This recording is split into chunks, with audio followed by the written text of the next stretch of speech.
Swine flu breeds in pigs, spreads then from person to person. A strange new kind of swine flu. This terrifies me, the fact that New York City students may have been exposed to this. That the Department of Health and Human Services will declare today a public health emergency. We are sort of at the ground zero, if you will, Katie. This is the hospital where they've taken care of most of the early cases of swine flu.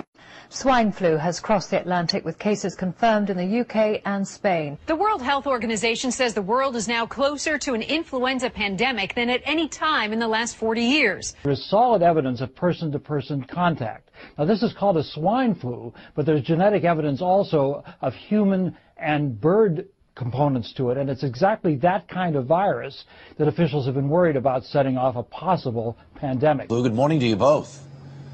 Good morning. Good morning. I think this was a mistake. You know, I ate a raw pig a friend brought back from Mexico, and I think that's what caused that. Swine flu has America on edge on a lot of different levels. But you know, folks, there is absolutely no reason to be too upset.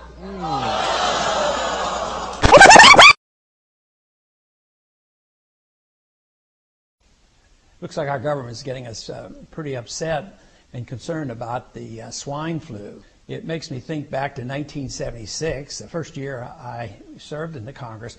We had a vote on the swine flu. Back then, there was a panic, and they said it was going to sweep the nation, and they rapidly came up with some flu shots, and the government was going to inoculate everybody and save the world from this disaster. I don't need another flu shot. I had a flu shot last year. A swine flu epidemic may be coming. Swine flu shot? Well, I don't know. I've been thinking about it. It could make you very sick.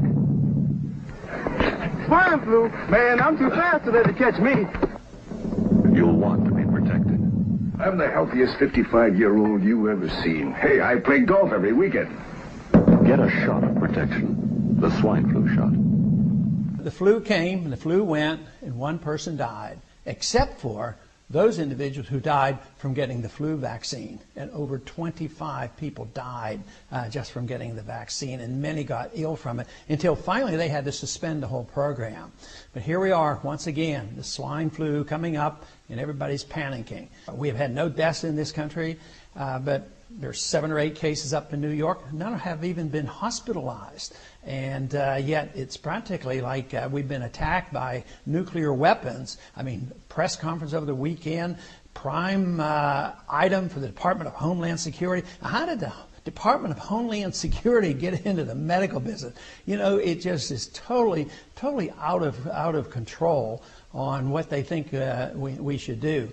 But, you know, trying to put this in a perspective, I checked to find out how many cases of tuberculosis we had last year. We had about 13,000 cases of tuberculosis. Now, that's a serious disease. And also, the last time they recorded the number of deaths in this country was in 2006, and there were 644 deaths from tuberculosis. Now, I hate to even bring that subject up to try to put this in a proper perspective, because maybe tomorrow they're going to quarantine everybody in the world coming into this country to watch out for tuberculosis. And all these things are very serious. The big question is, does a bigger government always solve these problems? They usually make things much worse. So all I'm asking people to do is step back and think for a minute rather than rushing and panicking and taking advantage of opportunities like this. This is what happens, whether they're economic problems or medical problems. The people who love big government take advantage of this.